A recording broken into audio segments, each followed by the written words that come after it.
All right.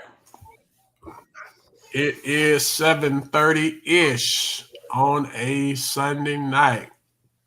That means we must be back in the man cave, along with the All-State PG and All-State coach. I am Coach Barnes, and we are Polk.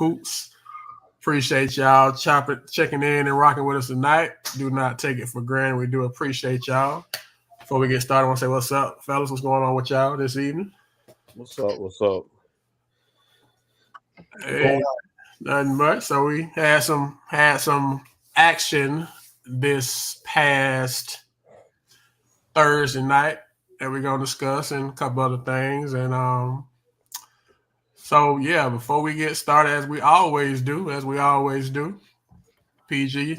Don't know if you got anything, but we're gonna always pass it to you first. Swing it to the right. See if you want to take anybody off the dribble. No, just talk about the how great a game Discovery played on the road and actually had a chance to win the game against a good Eustis team. Very impressed with not only the point guard who I actually got to see for the to really see outside of seeing video, see in person how good he was, but how well the other players played. They made shots. You know how I can get on the road sometimes when you got two evenly matched teams. Just goes down to situations. Coach Wheatland and his coaching staff did a great job. Nothing to hold their heads down about. Everybody wants to move on, but was really impressed with them. I will say that if Wheatland get two solid, he'll make some noise eventually. Yeah, he's building something over there with those kids. So just good job on that. And definitely impressed. Very, very, very impressed with the point guard. Mr. Livingston. Okay. Yeah. Top four impressed. Top four. Top four impressed. Top four impressed. 2 minutes in. Top four impressed. Yes, sir. That's a lot coming from Tuma now. Yeah, he was fun to watch, man. He was humble. Hold on. Played in the system. Wasn't selfish. They tried to take the ball out of his hands. He didn't force. Made play after play after play. And he got dog. He got dog in him. That's a great mix. And when you put it in that pot, that's a great mix. That dog is the secret sauce that they don't sell it everywhere. Yeah. Every store ain't got that. So and be a junior. And a 25 kid. Yeah. So you can only get better. So okay. Well, we're gonna talk a little more about that game here in a little bit. But so that's Tuma's take. Pulled up on Eustis in Lake County and Discovery. Lost a heartbreaker, which, like I said, we'll discuss here in a couple minutes. But, Coach, we're going to swing it back up top and bring it around to you. I don't know if you got anything in the corner. Yes, sir. Actually, Tuma kind of led into it with the younger classes that we have, the 25, the 26, 27, and even some cases 28. Where do we see ourselves going forward? How does the county look going forward? Depends on how well these kids want to be coached to see how well they want to move forward. The talent level seems to be there. Do they want to get coached or not?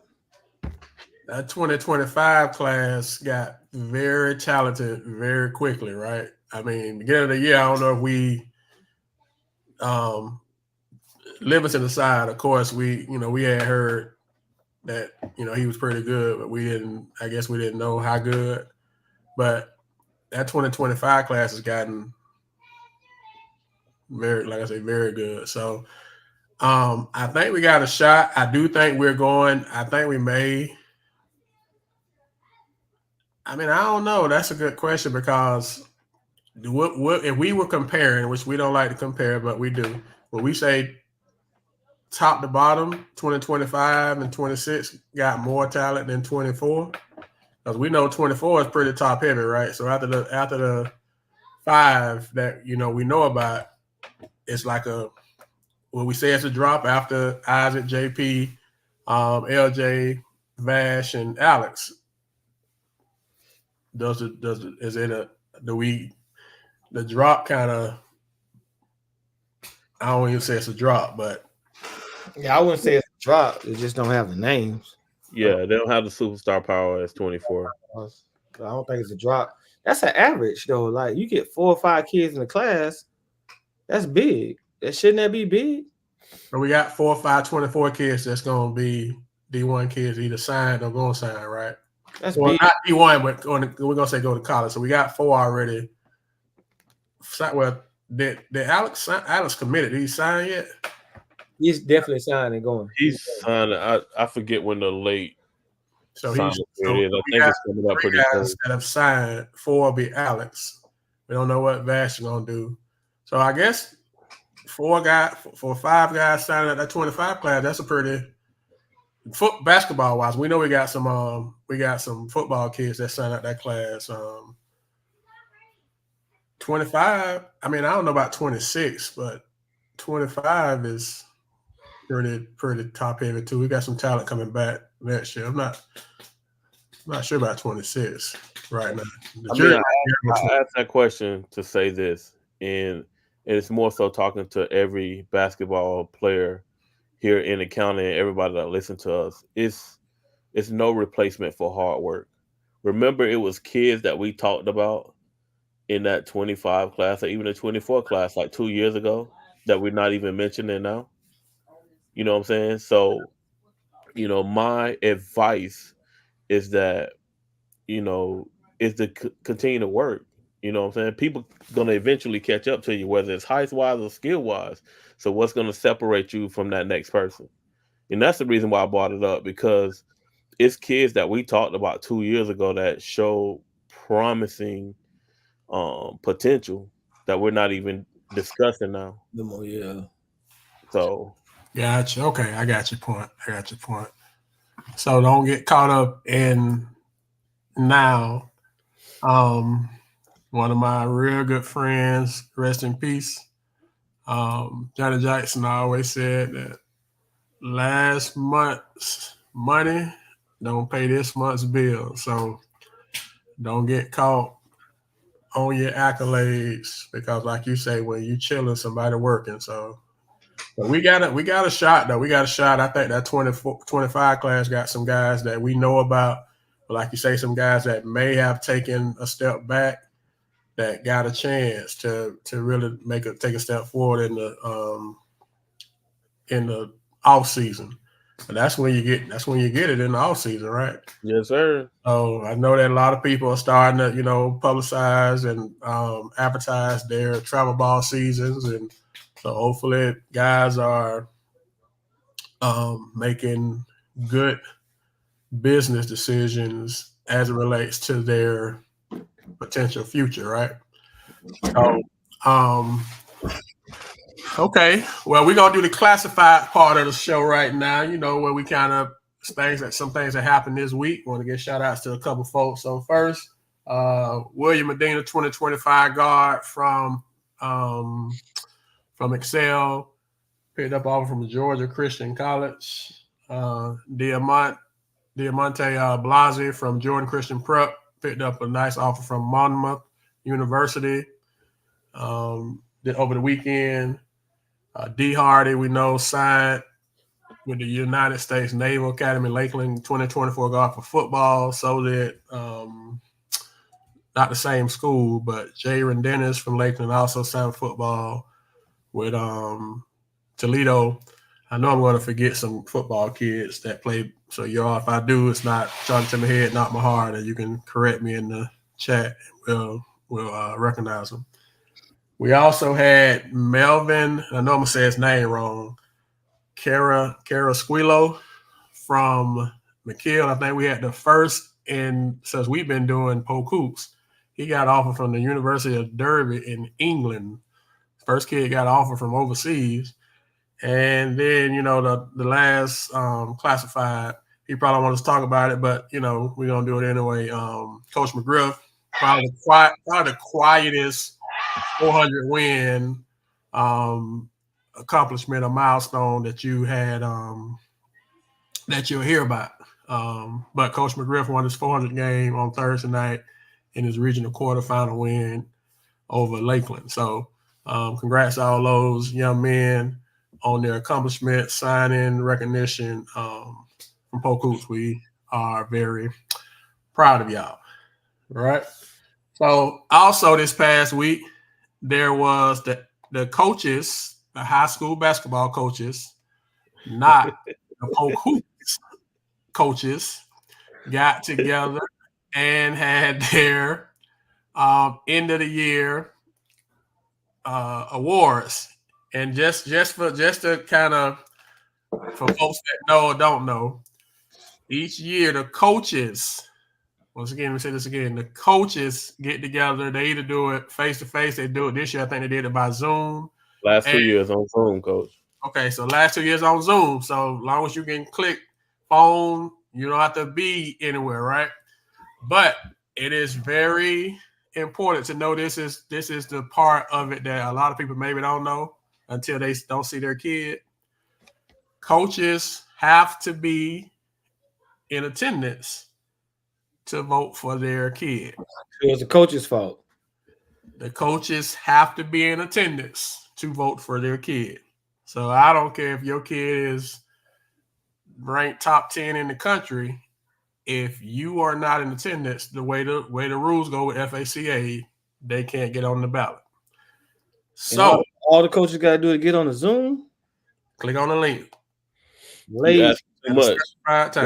Y'all asking too much. That's crazy. So it's supposed to be about kids though. But okay, let me take some right this there. We want to recognize the young men that did get recognized as a result of that. And so we at Polk Hoops, what we do is, if it's kids and it's Polk County, we're going to post it because that's just what we do. And so for clarity's sake, that's how it goes. All right. Ready? Break. So we all kind of moving in the same direction. So we know that and the way they did it is each district got a player of the year. Each district got a coach of the year. There was an overall player of the year. There was an overall coach of the year. There was all coaches got to nominate kids for all state. The names got sent into all state. And then they also got to nominate kids for the all academic team. When you say there's an overall player and coach of the year, that's by like total in Polk County? Polk County, yes. Yeah, for our district. For our district. Just one player? I didn't see that. I saw that like each district. Player. Who was that? The overall player? Yeah, I didn't see that one. Was it LJ or was it Isaac? It was LJ. Then Isaac was second, and JP was third. We have to post that if I missed posting that one. Fitzgerald was the coach of the year? Fitzgerald was overall coach of the year. Yes, sir. Victor with the sweep. And so, yeah. And so the players of the year, now we got sent 2A, 3A, 4A, 5A, 6A, and 7A. We did not get sent independent, but we've learned, I guess, since we posted it that William Medina was the independent for Excel. So he's the independent coach, player of the year. 2A went to LJ Casey from Victory. 3A went to Tate Darner from Santa Fe, which that had a lot of conversation, traction because of that. That 3A was the most disputed one of all of them. 4A was Darius Livingston from Discovery. 5A was BJ McKinney from Lake Region. 6A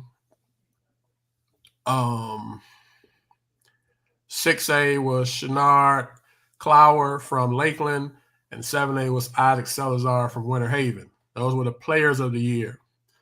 The coaches of the year, 2A was Coach Fitzgerald from Victory. Coach Blicker from Santa Fe was 3A. Coach Weedlands was 4A Coach of the Year for Discovery. Coach Eric Robinson was 5A Coach of the Year from Arbondale. Coach McGriff from Bartow was 6A Coach of the Year, and for 7A, it was Coach Woodside from Winter Haven. Just a question on that one. Did the Lake Wells coach attend the Zoom? Y'all know? I don't know. So the All-State nomination selected by coaches, Polk County coaches, not Polk Hoops coaches.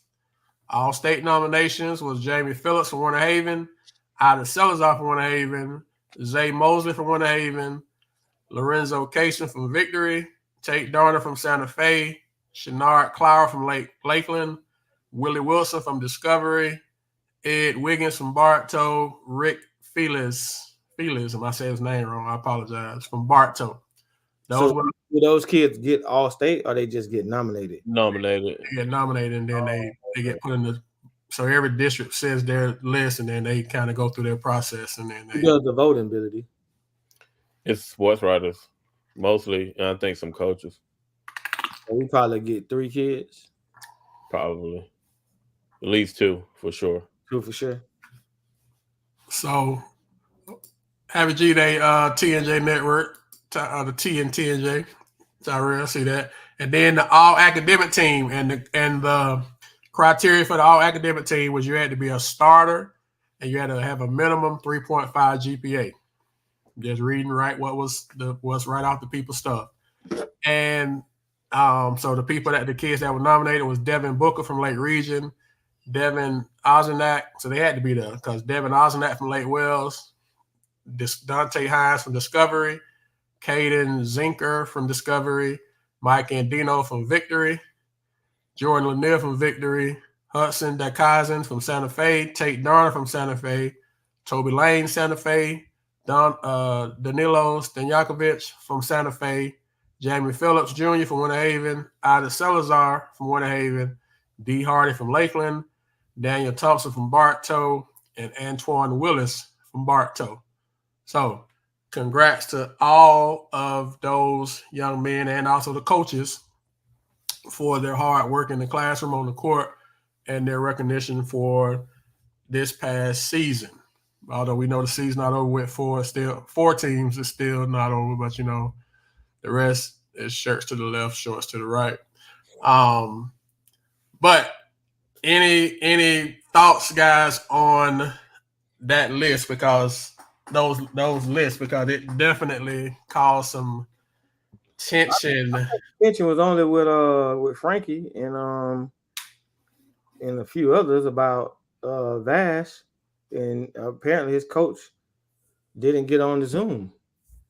And the kid from Santa Fe had an amazing year. I mean, and they're winning and they're still in it. So I mean, that's a tough one because you got a kid that led the state in scoring, but you got another kid that could possibly be an all-state player. And I mean, it's a give and take. It's an opinion thing on that one because both of those kids are definitely legit, right?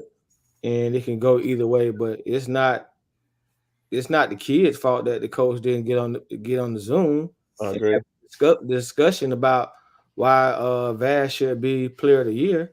I mean, and Grant Frost is Frostproof. He's at Frostproof, right? Yeah.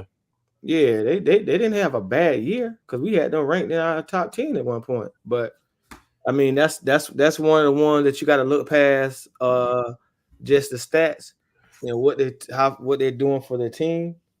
And either way, you can't go wrong. I mean, I agree wholeheartedly with what Tim was saying. It's more than one category that makes you player of the year. Yeah. You know what I'm saying?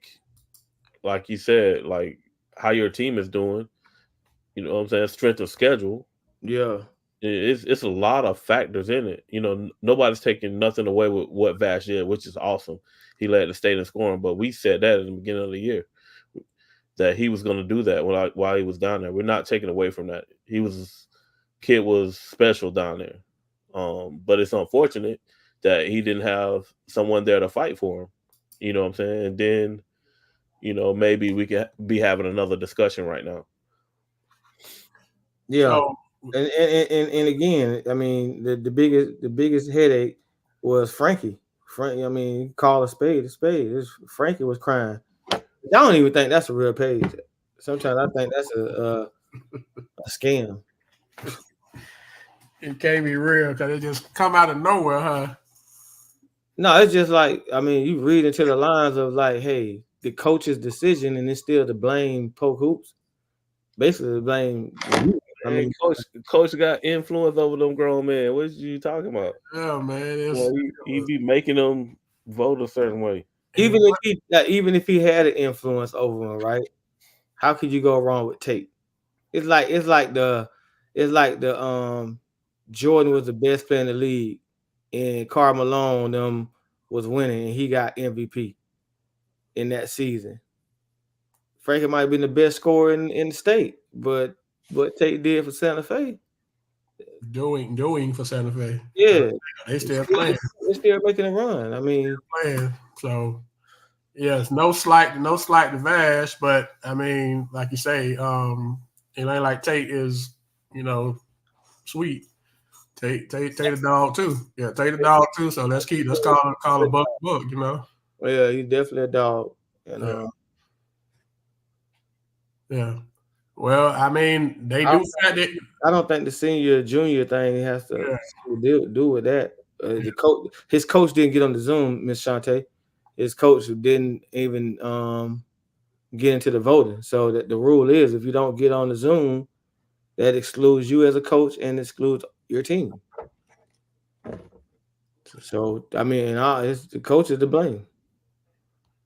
And like I say, we know Vash can get it, but Tate can get it too. So there is absolutely not for us. We didn't vote, but we have zero issue with Tate winning Player of the Year. I mean, if Vash would have won it, we'd have had zero issue with Vash. Zero issue with Vash winning it too. I mean, it could have went either way, but it would have been nice, I guess, if Vash name would have made the balance. Who was more of a surprise? Like Vash didn't surprise us. You went down to Frostproof to take every shot, so that didn't surprise us that he would be top scorer. Like at one point, we had arguments about why Tate wasn't a top 5, 6 first team guy, and boom, now we got to have that whole another type of conversation again. So yeah. I mean, it wasn't the parent. It wasn't the parent that had an issue. Well, maybe he is a parent. I don't know. Maybe I don't know. I don't think he's Vash parent though. But I get your point though. I get your point. So we just wanted to clarify that. Hopefully there is some clarity on it. Although it was specifically, it wasn't even Polk hoops. It was Polk hoops. It wasn't like everybody seeing the screen right now fault. It was my fault. And I'm like, the world like specifically came for me. Like, bro, I don't bother nobody, man. Like, what in the world? Send Rex the link, man. Yeah, I ain't been on the show with Rex before. Well, you just on the show with Rex? No, I ain't never been on the show with Rex. Rex always take my place. Okay. Rex, you want to tap in? I'll send you the link, man. You can tap in if you want to. I know you probably still Ms. Jones, it was good seeing you too. Them boys played a real good game. If you want to tap in, we'll hit you. I'll shoot you the link. It's on you. If not, no pressure. You can stay in the chat. But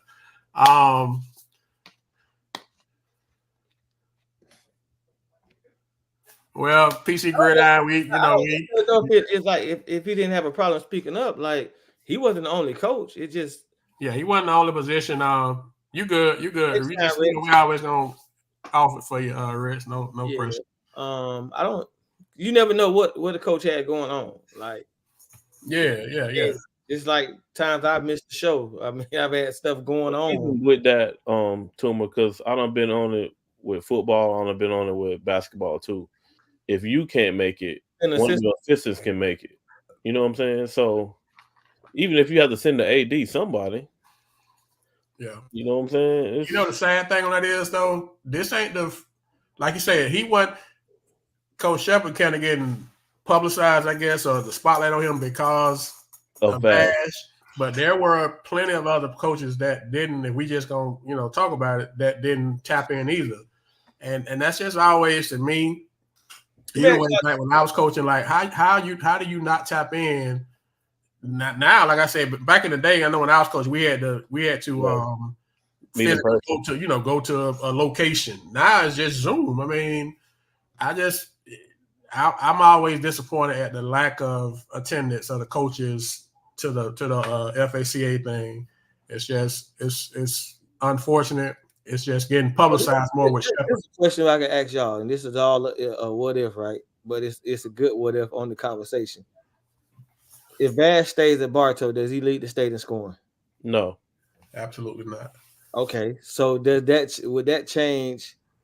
If Bass go to Lakeland, he don't lead the state of scoring. I don't know, man. Lakeland, he can shoot everything. He wouldn't have got used late. He wouldn't have let state go to Lakeland. He ain't let you play. He ain't let you play, dog. But he ain't gonna get up. Well, he doesn't question shooting. He ain't got that Patino mindset. So you think he could have led the state to score at Lakeland? Not when the mother got. Well, okay. I ain't saying he couldn't have, but fair I mean, point. What I'm saying, he will let you play. That's not a bad thing. Like he will, hey, if he got the shot, take it. Gotcha. And he ain't give you more freedom than McGriff would. Would he have let the state score if he stayed at Lake Wells? He had a potential to. Yeah, I think so. I think he could have did it at Lake Wells. I still think he would have been 27 plus at Lake Wells. Cause see, even at Lakeland, bro, like I think the kids' game is consistent. So no matter like in a system where they let you play, if he's taking the same 15, 20 shots anywhere, if he's making them, he gonna be legit. And kids got to respect that. You know what I'm saying? Mm-hmm. So, like I said, just he insists more of if you open and you can make it, you make the shot. It's not like if it's not like set up on a in a system where you structured to do 5 passes. They ain't saying that's a bad thing because if he go to Lakeland, like I just think he still could have got the shots off. Gotcha. System ball. Yeah. Just freedom versus non-freedom. It makes sense. So we just wanted to make sure that we clarified that. I don't know if it's still clear. It may be clear as mud, maybe clear as glass, but at least we kind of put it out there, So recap Thursday night. We had 7 teams. We went in with 7 teams that made it to the second season. So we had 7A, Winter Haven, 80, Sumner 44. I don't think nobody's surprised by that, We'll kind of skip a couple that we'll do the ones that nobody's kind of surprised about, and then we'll talk about the ones that kind of. So 3A Santa Fe got some revenge, I guess, get back, whatever you want to call it. They beat Kings Academy 76-47, and 2A, to the surprise no one, victory beat CFCA 83-48. And that's, that is interesting because, usually CFCA be pretty good. So victory kind of gave it to him, gave him a little steroid sausage. So victory, Santa Fe, and Winter Haven moves on to the surprise of no one. So 6A, we had the rubber match. Lakeland traveled to Bartow. Very intense game. Very, will we say well played game? Bartow was able to survive, I guess. It survived. They were able to. They put together a run, and I remember watching that game. Bartow wins 55-48. And I remember watching the game, and we always kind of like talking, chat here and there. And I just felt like Lakeland kind of was like there, but they didn't have enough like separation. And I just felt like Bartow had one good run in them because they home, and they always had one good run. And I remember that you sent me the score when you was at Eustis. I went and posted the score. And then I saw Sebring score. I went and posted Sebring score. And by the time I got back on T&J Network, at the end of the third quarter, Lakeland was up 1. 2 minutes into the fourth quarter, they were down 9. And I'll text y'all and go like, God dang, coach, like, what? Did they hit the 3 ball? I don't even know what happened, coach. It's like in the span of 2 minutes from those posting and getting back on there, it was a 10-point swing, and that was pretty much, I just noticed you start. Who you start the fight with? What happened now? Who did you start the fire with? Who I started the fire with? Oh, Whit McGriff. Oh, I see you repping them colors today. There we go. I knew when I did. I'm like, Nobody called this. He gonna call it. At that point, it was a wrap. This guy got on Bartow color. Purely coincidental, sir. It just And it say shirts to the left. hey man. It say shirts to the left, to me. Hey man, I'm finna get killed, man. You done turned the screen off of there. What the rest is? It say shorts to the right on the two coat. Oh man, we've been on here 30 minutes, man, and y'all just looking at the shirt, man. Just chill, show the shirt. Let me turn my screen off. I can't even use the screen on. Let me get my screen together. This man got on Bartow colors. Jeez. Oh man.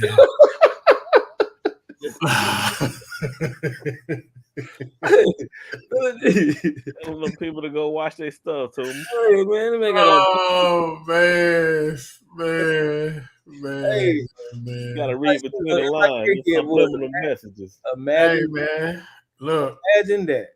That man got on Bartow colors. I never thought I'd see the day. This actually representing Florida where it walked. So that's what we're going with. Sound good, Coach. But anyway, so I see where they Coach Pruitt said they had 4 or 5 turnovers in a row. So you can cut the screen back on. The damage done, man. It turned left real quick. I'm gonna turn it back on. It turned left real quick, and Bartow was able to move on.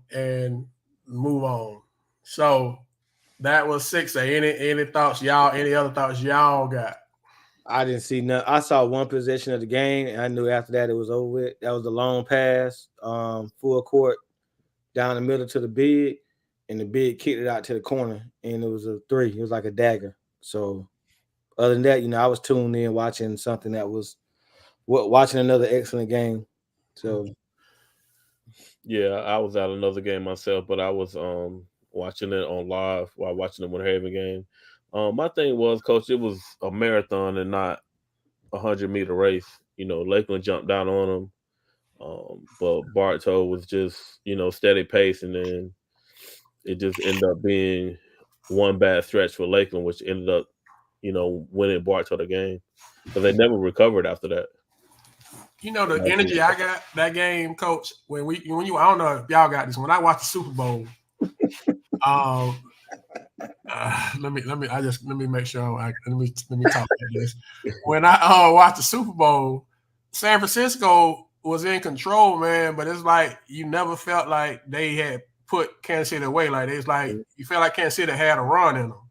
And even though Lakeland was playing well, it's like Bartow.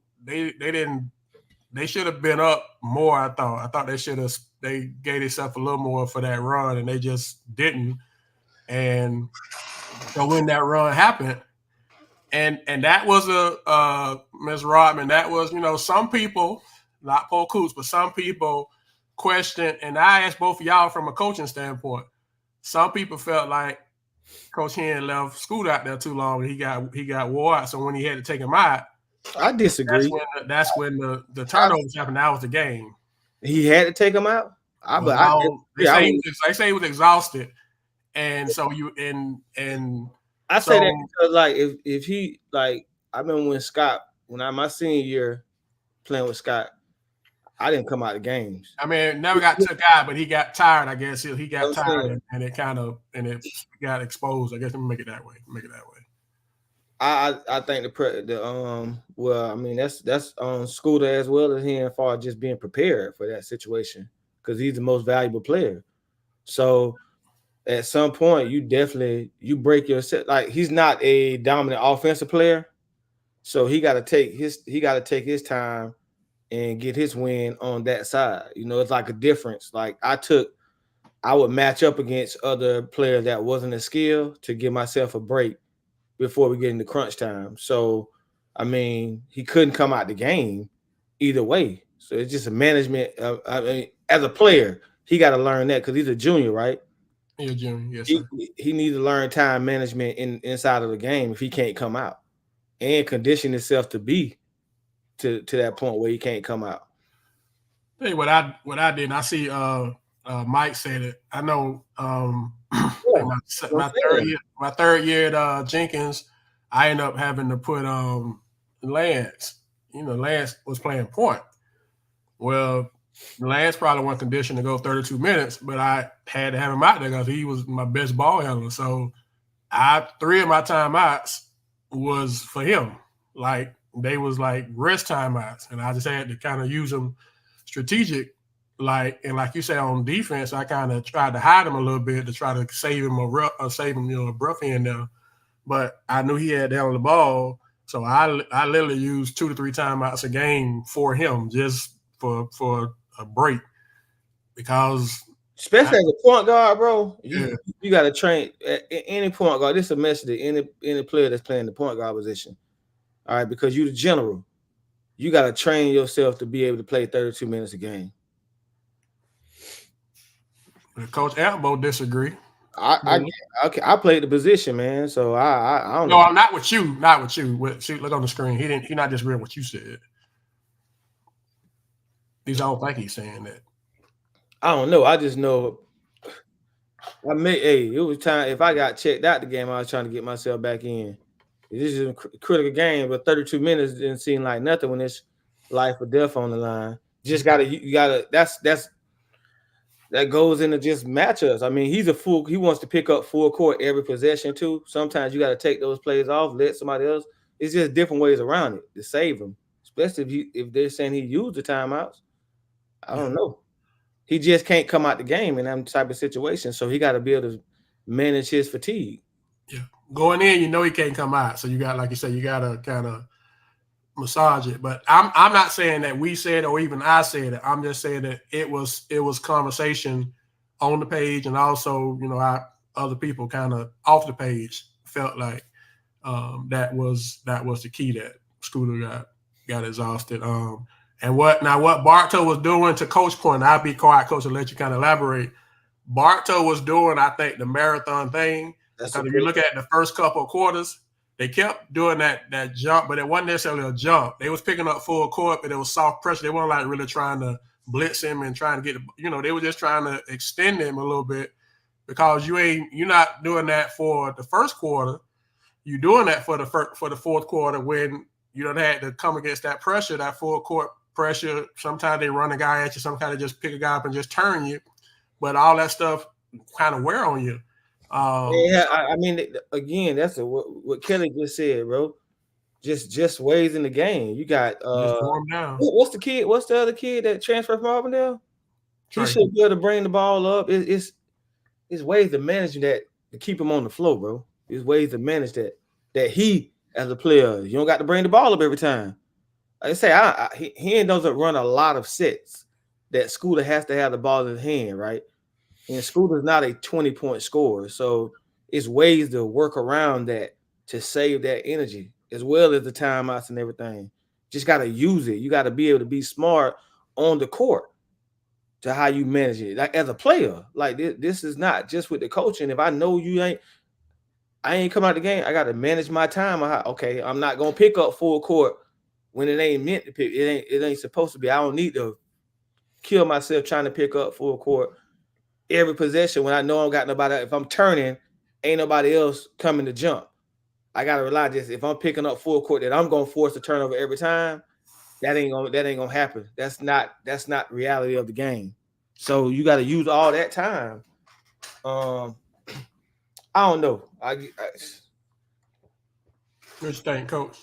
I just think just moving forward, that they learn from this so it don't happen again next year. From one, like Toomer said, it falls on both of them, and I agree.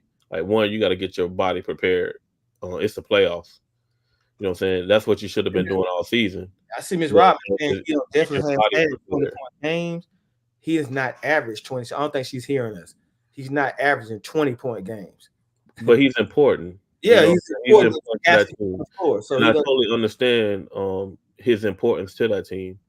But at the same time, you're gonna have to help him out. If it's by subbing, and there's a strategy and management part to that. Like we used to take, people out like with 30 seconds left in the quarter. So they'll get those 30 seconds, they'll get the quarter, and then they'll be right back in. It's just little strategies that you got to use in order to help spare the kid if he's that fatigued. Because if not, like everybody think pressing is about making people turn the ball over. It is not. It's definitely another strategy to it. It's to wear people down, wear people out. So therefore, if you're hitting threes and making these great plays in the first half, the second half you can't do it because first of all, your mind is fatigued, and your body's fatigued too. So therefore, you're not making shots. You're sped up so much that you're starting to turn the ball over. And I think that's what happened in this particular case. Like when you get fatigued, you just start making mistakes. And McGriff is going to sub. So he's going to have fresh legs, fresh bodies out there. They keep throwing at you in waves. So, like I said, if that's not your particular team, then that means you got to get them prepared.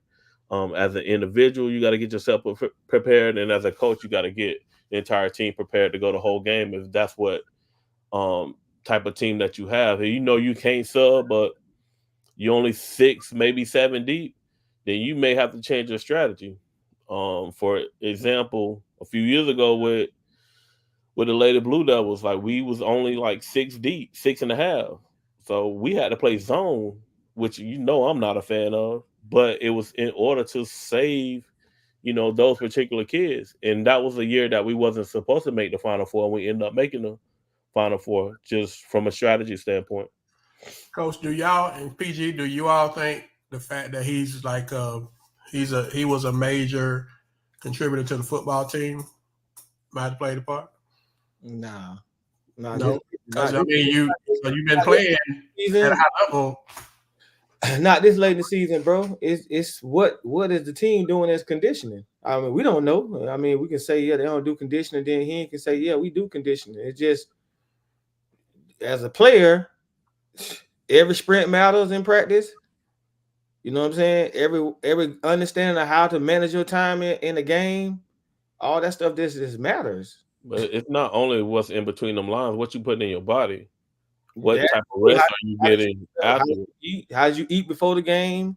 You know what I'm saying? Are you taking supplements and vitamins? Like it's different for different people. And like I said, that he's not a big kid. He's really not a big kid. So, like you'll think those kids can run all day. But my thing is, what are you going to learn from it? Hopefully you learn something from this particular incident where it doesn't happen next year. Next year you can't come off the floor, then you got to prepare yourself not to come off the floor. Again, He's gonna have to be willing to do something else to help save that kid. And them other guys should be able to bring the ball up. And that's what I was alluding to earlier. Like, kids that are right now, they need to get themselves prepared to contribute. You know what I'm saying? It's tough when you can't get somebody to rely on somebody else in order to help bring this kid out the game. Kids, obviously, he's a hard worker. He played his heart out. He gave you everything that he had, but somebody else got to help and contribute so we can have this kid, the entire time. If he stays in the game, does the game be different? Well, they say he didn't come out the game. He just. I'm talking about if he's not fatigued. Like, does the game be different? Yes. Like different as Bartow lose? No, I think I had it being a close game anyway. You know what I'm saying? But you just never know. Maybe they don't have that stretch of turnovers that they had. There was, I thought, we know that the fourth quarter, that 2-minute stretch kind of was the game. But I think another part of the game that probably don't get talked about, right? Probably about 3-4 minutes in the second quarter, Lakeland went scoreless, like 4 or 5 possessions, and they took like 2 or 3 like really bad shots. And Bartow wasn't really scoring. Bartow hadn't hit their stride. It's kind of like they was kind of just, it's one of them things, they was just kind of hanging around. I thought Lakeland could have built the lead going into the half. That I personally think if they could have did that, I think that would have won them the game because they could have stood that fourth quarter. It's like it's kind of just stood right there. It was like they didn't move. So they was up 1 at the half, and I'm sitting there like, boy, Bartow dodged a bullet. because I thought Lakeland should have been up double digits at the half with how they was playing, but they kind of let Bartow in there, and at that point, it was kind of I thought that was kind of where the game got away from them. So I think it got away from them before the fourth quarter, but most folks probably won't look at it that way. So no other players stepped up pretty much. Check in. No other players stepped up. No other players stepped up, and they had opportunities. It's like it was there. It wasn't like it was there for them to extend it. It's nowhere it should have been one from what I was seeing at the half. I don't know what but yeah. I just think that second quarter, that stretch in the second quarter, is not gonna get publicized like the fourth quarter because it was such a big switch. It was such a big momentum shift. How quick it's like I told you, literally I was gone for 2 minutes and it was a 10-point swing. But my thing is they've been taking them shots all year. You know what I'm saying? So now in a huge game, it comes back to bite you. You know what I'm saying? If that's your game, then they got to live and die with what happens, with what the result is. You know what I'm saying? Again, Tuma said earlier, they're given the freedom to take those shots. You know what I'm saying? So they just didn't fall. Yeah, I saw some non-basketball players taking some shots in that game the first time. So I knew they had freedom. So my thing is they've been doing that all season. So therefore, you're not going to come in this particular game and not trust what you've been doing all season. So we got that game that kind of went down. We got to at least to the fourth quarter at that point. Then we got, but the thing on it is, like I said, if I'm Lakeland, I'm probably right now still ain't slept because it ain't like, especially like the district championship, where they just jumped on Lakeland. Lakeland was in control. They literally was in control. And now the one thing that Bartow kind of hurt Lakeland on, obviously, other than on the boards, they were getting second and third shots. Lakeland would do a decent job with the first shot defensively, but then they was getting 24, and McGriff kept two bigs in it all the time. Either he had between Ed, Rick, and Jason, Jay Sean. I know I'm saying his name wrong. I always say it wrong. Between those three guys, two of them was always in, and Bartow had to win the rebounding by a huge margin.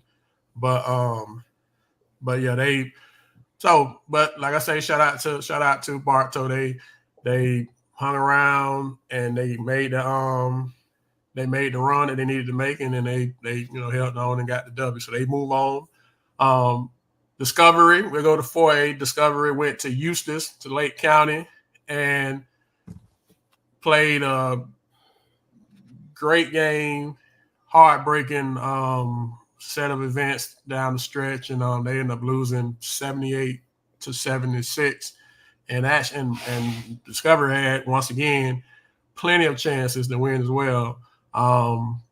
PG, I know you was live at the game, so you got a very great. They had plenty of opportunities to actually win that game. You know what I'm saying? They started off good, then Eustis is scrappy, the old Lake County style from when I played there. Full court, they pick up and press pretty much the whole game. But I thought Discovery answered that. Like I said, it was kids made shots. They gave away a few on the offensive end, and it was a game that you could go either way. You know what I'm saying? I think that Eustis just had a great strategy on the PG early, and he played within what the strategy was, like trying to get everybody else involved. I couldn't. It was an either way type of game. I mean, Eustis are gonna feel like they were better, and they shouldn't have let them back in. And Discovery could feel like, man, we gave that one away. I thought they both played good. It's just one of those evenly matched teams. You go back to the Lake Wells Kathleen days or the Lake Wells Bartow, few possessions could turn around everything. Eustis would take a big lead. Discovery cut it down. Eustace hit a shot, Discovery hit a shot. It went the back and forth. It was one of them games where you get your popcorn and just watch it. I can't say like what they could have done better. Rebounding probably. They gave a lot of offensive rebounds that they probably should have, but I mean they were right there, bro. They were right there. And on top of being right there at the end, they had the tech happen at the end of the game where they had 2 free throws and the ball, and the kid made the first one and missed the second one. So it could have been overtime till you win by one. It was a good game, man. I can't give you like why they lost. If they were home, they might have won that game. Did Livingston play the whole game? If he got out, he probably got out one time, but he wasn't fatigued. Livingston, yeah, he was. He definitely wasn't. He different, bro. Like the kid different. Okay. Different in the way, like even when he wasn't scoring, he was a problem on the court. It was impacting in every way. Yeah, and I think we using smart. He didn't put him on their best player. We's got some kids that can defend, though. He got several kids that can defend, and We's usually have a great strategy. I think that he wasn't deep enough. You think what? I don't think we was deep enough, and that cost possessions. Well, he's not deep enough to trust them in that type of ball game. Yeah, you know what I'm saying, and that's what you got to get those other kids prepared for, and that starts in the summer. That starts like right now. Also, I've criticized Weedlands for scheduling. You know what I'm saying? You have to schedule tougher games in order to get those kids that experience in those type of games. You know what I'm saying? So they can be prepared for it. But they were there, bro. They're right there. I thought about that. They're losing a couple of seniors. Now that's a question. Do the kids stay there? Who? Do the Livingston kids stay? I don't know. Yeah, but I do know they're losing a lot of seniors. He's losing some seniors that's gonna. You say they're already not deep, and I watched them play also. I mean, he's either gonna have to develop those guys that's on the bench, or some other people gonna have to come in. Mike, you saying yes to he's staying there? I don't know. I'm asking Mike. Mike said yes. I think Mike got the inside connect. Mike told us about. We're gonna give Mike his flowers and his props. Mike told us before the season started that this Livingston kid coming over was gonna be a problem before anybody even threw the ball up. So shout out to Mike for calling that. You definitely hit that one out the ball. See that's the thing with Billy D makes a point on Barnes about scheduling, because like if we would have saw that kid against the Bartow, they didn't play Bartow, did they? No. They didn't play Winter Haven. They didn't play Victory. They didn't play Lakeland. So we missed opportunity to see about this kid. To when I saw him, I'm like, geez. Yeah. You know what I'm saying? Like, because you're not scheduling those games that are in county games that we should be playing. Win or lose, he should be playing those games. But also, you brought to a point, if they were at home, maybe that game is different. They win. They win if they're at home. You know why I say they win? Because, and I don't know, Barnes, you're gonna bring up my question that I asked y'all in the group. Go ahead. You can tag into it right now. So let's because this is for you, Billy D, because you still coaching, and it's me and Barnes. I asked Barnes about it as well. Down up 10 as a team, I'm confused on why any team doesn't have a flex offense. You're up 10 points in high school basketball. I'm running flex. There's no public high school team that you're going to tell me can guard the ball for 30 to 40 seconds without you getting a good shot. I just ain't seen it. I got to have a flex offense in my system. Why does some type of continuation offense where the ball is just constantly? Yeah, why do we not see that in the county from teams? Like, why is teams not running flex? Because they're not impatient. They're impatient. Everybody wants to score. You know what I'm saying? They're not, again, experience. Knowing what the situation is, you up 10, there's no need to take a quick shot. And we're on our kids all the time. If it's a quick shot, it's because it's a layup. If not, Saying. if not, we're running our offense until we get the shot that we want. We're up, we're winning. There's no reason to take that shot. You know what I'm saying? That gotta come down from the coach all the way down, and you gotta tell them not to listen to them people in the stands. You know Yeah, what I'm saying? And they gotta be constantly saying it. Timeouts, dead balls, like, hey, we're winning. You know what I'm saying? We're not taking the first shot available. We just want to take good shots. You got to continue to communicate that because these kids, their attention spans are not long. You know, only thing they think about is just scoring, stats, and things of that nature. And I don't see people lose ball games like that. You know what I'm saying? Like, we don't have a shot clock in Florida, so why not? While we're up, like for instance, like when we used to get up, you know, it got to a point where I didn't have to tell baby this all the time. We up 20 or 15 or something. People want to sit in the zone, but we're gonna make you come out that zone. You know what I'm saying? We're gonna make you come out. You know what I'm saying? It's just a strategy. man. But Flex but it offense. has to be echoed from the head person all the way down to the bench. It's just continuing being in their ear. Hey, just run your offense until we get the shot that we want. We do not have to settle. Don't have to settle. We don't want to be taking, step back fadeaways and just trying to force stuff out. So we just like you said, set offense where you're not even running it to score. You're just running clock. Once again, you can be saving possessions as well. Like you said, it's a lot of different strategies, but we definitely don't have a lot of teams that run offense. But I think the four that's still left do, right? And is that a reason why they probably still I mean, they can playing? play. Yeah, definitely, I mean, no definitely. knock to the ones that's not playing, but I mean they do that. Yeah. But my thing is with Wheatlands is my advice is that your schedule, and then your strategy going into next year is that you get home games during the playoffs. You know what I'm saying? Like that's our strategy on the girl side. Like we want to be number one in the region, so therefore everybody comes to us. You know what I'm saying? Like that's what we strategize for. I'm always counting, calculating how many games we can lose, who we can't lose to, you know. But at the same time, you gotta have a tough enough schedule to put you in that position. It's tough when you win 20 games, 20 plus games, and yet you gotta go on the road in the playoffs. well, Discovery, I think, is going to be a very attractive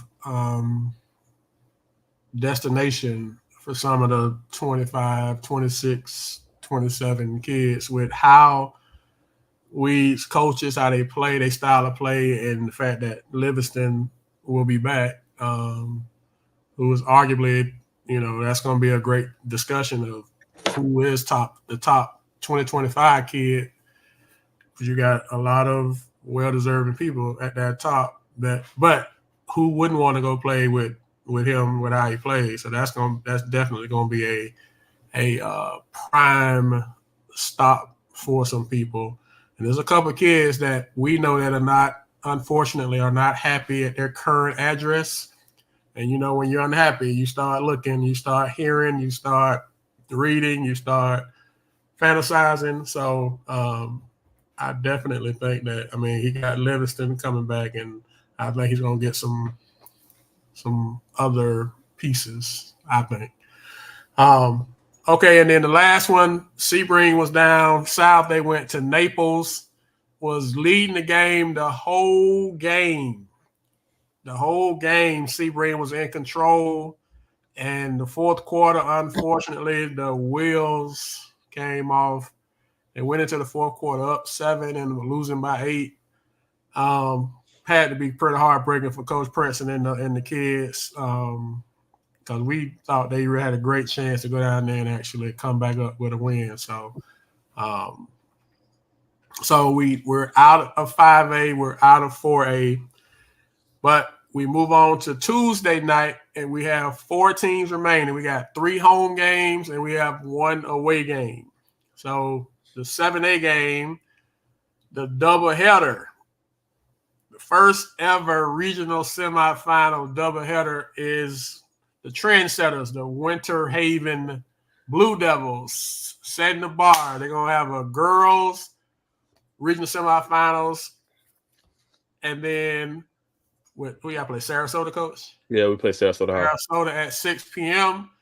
And make sure if you go see the girls, which we want you to go see the ladies too, support all basketball. Understand that at the end of that game, as they say in Bartow, you will get your hat, your coat, and you will leave before the boys game starts. The boy game starts at 7:30, and the boys take on Durant from Hillsborough County. So for 7A, once again, we don't see any, since we boys right now, we don't see anything happening to prevent Winter Haven from moving on to the regional finals. No. Is there any type of scenario where that could happen? No. Okay. Man, Winter Haven backups can beat that team. Winter Haven second five can go out there and win by 15. Okay. I'm not sure how that's going to go. I'm interested. I personally, even though we predict that both games will probably be running clock games, you still got to deal with getting people out the gym. You can't. And a little known fact, Coach, I think that people don't get, even with a running clock, unless it's changed now. And if it's changed, then correct me. You can't start the running clock to the second half, right? So no matter how bad you beat them, you got to play the first half. Yeah. So I mean. Then you got to play. You got to do halftime. You can't short halftime. So I think it's going to be interesting getting people out the gym. And then I'm imagining you gotta sweep the floor and all that stuff before the game. You're gonna have a whole nother game. There's certain stuff I think you got to do. But it's just dumb. Like, why don't you just charge $18? Why not just charge it? FHSA won't know. Why not just charge it and split it? It seems so simple. I would love to see who came up with that decision that they would do that. Whether people got to leave the gym. I thought when I first heard it, I'd heard the separation. I'm like, okay, that's going to be great for both teams. Yeah, it's going to be like we just said. Bartow and Lakeland was packed. It was a great atmosphere. Shout out to the people for coming out and supporting the kids. And I'm like, now we got a chance for that to happen with the girls and the boys. And then you hear this, so now it's just like, that's just crazy, but. So anyway, we feel like Winter Haven won't have any issue at all. Then our only road game, Bartow travels to Orlando Edgewater. How do we feel about that one? I like Bartow. Yeah, Bartow got a chance. If they win this game, they'll end up in the White House. So my prediction is still there. 4 teams in the White House. We'll talk in a minute. All right, so we like Bartow because Edgewater. Like I said, I think Bartow is getting good enough at the right time, and they got a great shot to go into Edgewater because Edgewater definitely is not the Edgewater. They definitely are ripe for the picking. Where's the Washington kid at, really? Oh, he went to OCP. You talking about Darius' son? Yeah. He went to OCP. Oh, I was just talking like Vic. Well, we're going to talk in a minute, boss.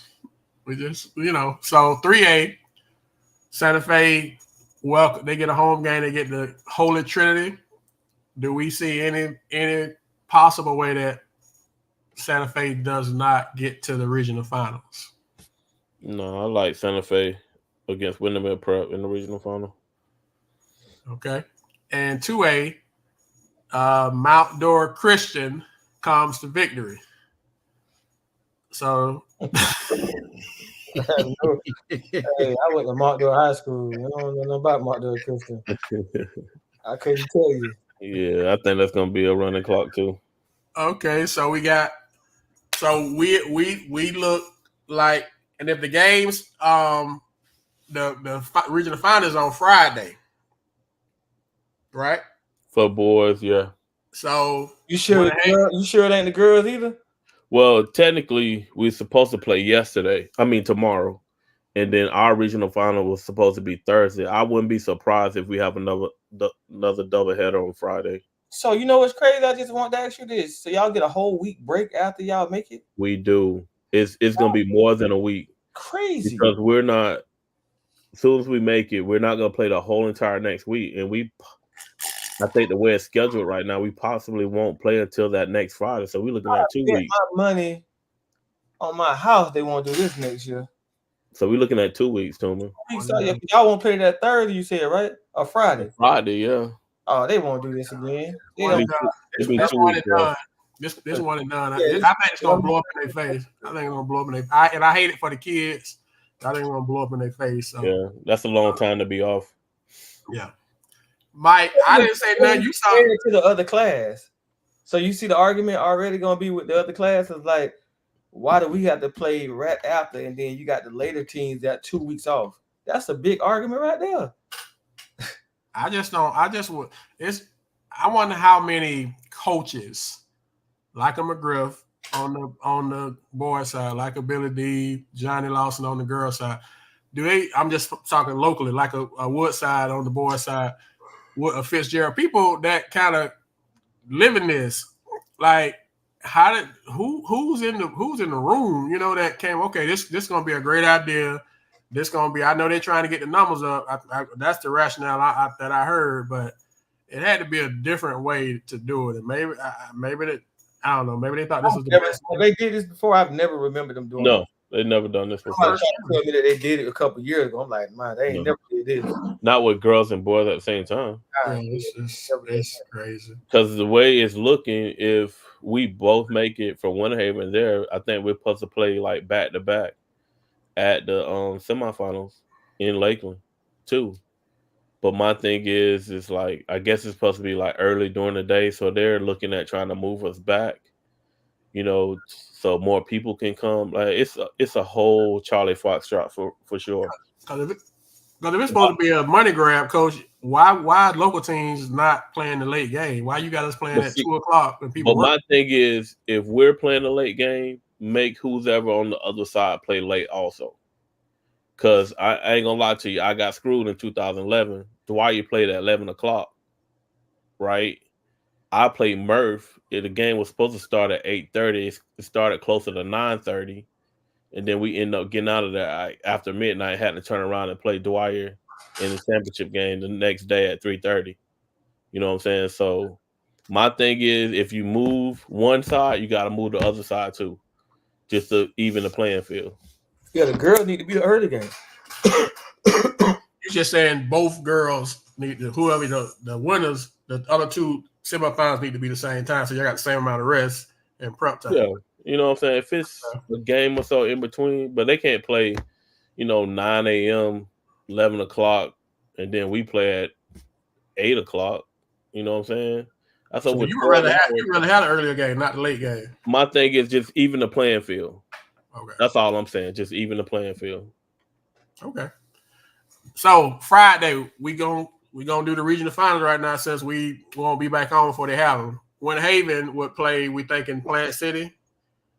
We predicting. I mean, it don't matter who they play, right? Are we saying it don't matter who when they play in the regional finals? So that ain't even real up for discussion.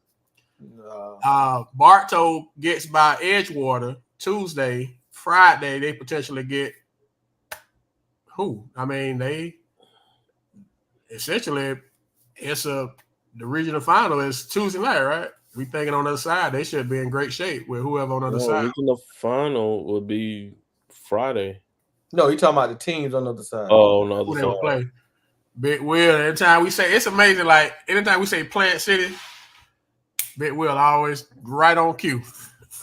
The only Plant City fan in the state of Florida. I don't even know if Plant City think they can beat Winter Haven, and they got to play them.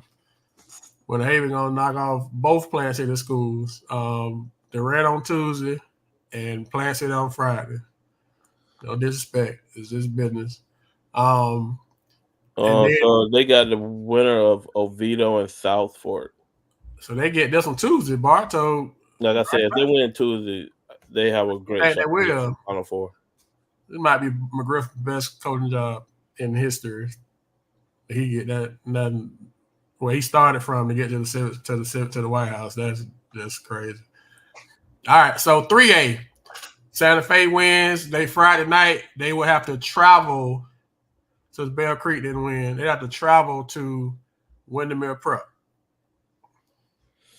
I think it's another tough game. I don't like them on the road in Windermere. Okay. So I do. I'm still holding firm. I think they're gonna go ahead and shoot it. And then 2A. Pause. Then 2A, the long-awaited matchup that we've been talking about all year. One of them, the other one that have to happen at the White House, but the first one, the other one we've been talking about all year. Victory finally gets OCP within Polk County lines. I know they say the OCP kid, the good kid, is back now. Are y'all two both still not drinking the victory lemonade? For what? Why would I?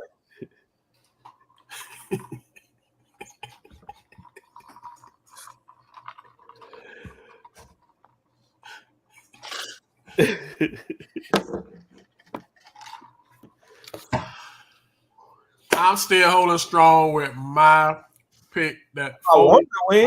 And that's what I was gonna say. Even though my delivery is not gonna be like Tuma, I really am rooting for Coach Fitzgerald. In victory, man. I really they put themselves in a great position to play them people at home, but it's still a tall task, Coach.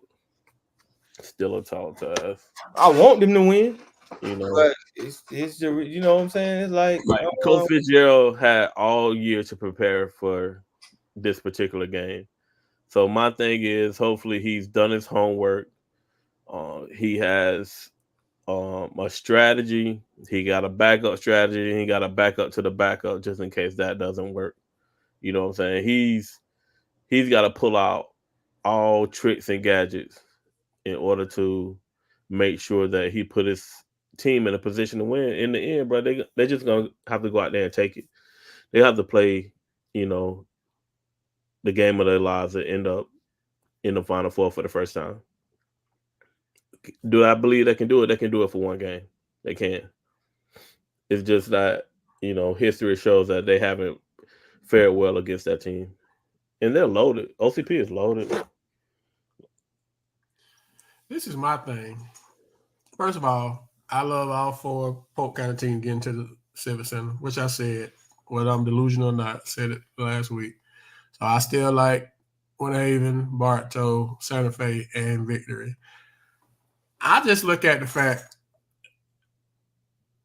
is OCP the best team Victory's played this year? Yeah. Besides Winter Haven. They better than, besides Winter Haven, OCP the best team they played this year. Fully loaded, yeah. Only one argument I would have with Riviera Prep out of Miami. They're pretty good. And they beat them, right? Riviera Prep beat Victory. I thought Victory beat Riviera Prep. No, that was down in City of Palms. They lost that game. Okay. So, but they don't play these caliber of teams. You know what I'm saying? Not like these people. Like, it's not like they've been playing here. Like you was kind of saying, against Discover. It's not like they was playing here. Yeah. And you walk up here. They've been playing people the same level as OCP all year long. Coach Fitzgerald done a great job to prepare this team for this moment. That's all he can do as a coach. Now his next job is to, like I said, have a strategy prepared and have a backup for the backup and do everything possible. Like you can't take your timeouts home with you. That's not a time to second guess yourself. Just go in there and just let it go. You know what I'm saying? Whatever happens, happens. You know what I'm saying? But don't get in there and get hesitant. Because if not, you know, those people have proved that they can beat you. You know what I'm saying? Over and over again. So let's go in there with the confidence and the mindset that you have a chance to win and put your team in a great position for them to win. Like I said, the last 2 years, LJ fired out like early fourth quarter. Like that kid got to be on the floor. You know what I'm saying? So we got to try something different. Like I said, I expect a closer game. I'm hoping that, you know, have a great game plan to beat OCP. But like I said, the odds are just against them, just going by history. Okay. So, well, as we jump off, we want them to win. So we want them to win. Gotcha. But then the reality of saying, okay, you finna go play, you got Florida Southern going to play Duke. Yeah, I would want Florida Southern to win, but reality is I ain't gonna pick. If I got a bet on the line, I'm not gonna pick Florida Southern to beat Duke. I'm not gonna pick Victory to beat OCP. I want them to beat. I'm tired of watching OCP at the Civic Center. So how many teams you got making it out the 4 that's left? Bartow and Winter Haven. So you got 2. Coach, how many you got? I got 2. And then us on the girl side. So you got 2 girls. 2 boys, 1 girl. Oh, 3. I got 3 then. Got 3. I got 5. But the only thing I got is I personally think that FSU, Florida Southern Duke, I don't think it's that big of a gap between Victory and OCP. No. Like not even close. No. So I know Victory is at least 10 points better at home than they are on the road, at least. And I just don't think OCP is that tough away from, and I could be wrong, that tough away from Orlando, from Orange County. I'm curious on where the refs are going to be from. They can't be from the Orlando area, and they can't be from Polk. So I'm curious on where they're going to pull the refs from, which also going to dictate the game. I love us. So I got all 5 of us that's still standing to be there I guess in 2 weeks, you said? So y'all get y'all get 2 weeks. Victory Santa Fe will actually play next week. See, that's why Frankie on your head. Like that, bro. Victory and Santa Fe will play next week, Coach. Also, it's 1 through 4A and then 5 through 8A. It's not 8. It's only 7 A's, 5 through 7. So 1 through 4 and 5 through 7. Yeah. Exactly why Frankie on your head. Oh, well, hey, for that reason, that's fine. But I just get him, Frankie. I just really I just at home, like I say, I like Victory at home. If they was on the road, I don't care what they played. If they had to play OCP over there, I wouldn't pick them. But at home, I think the home cooking get them to the Nets. Get them to the next round. So, all right, man. So we still got 5 that's going. Y'all make sure that you all go out and check out these young men and these ladies that's still left at Winter Haven. Best time of the year. I know that there's next month and I'll say this just, we already put it on the screen, but on the page, Brothers Elite All-Star Series having their basketball weekend All-Star game March 15th through the 17th. I think you got to sign up, so contact them if you're interested in that. That is not something that we are doing. They are doing that, so I want to make sure that nobody kind of confuses that. We don't want no smoke with nobody. Don't step on no toes. But good luck this week as we got 4 still left. To the guys that fought and didn't finish the deal, congrats on great season, making it to the playoffs. Only 32 people made it per classification, so if you made it, that was an accomplishment in itself. I know that's probably, you don't want to hear that, but it's the truth. So this time next week, we will see what it is. Was we right? Who was wrong? Who was in the middle? But good luck to everybody on the wood. Y'all be great this week, man. Y'all be safe. Until next time, Polk Hoops, we out. We appreciate y'all rocking with us. Have a good week.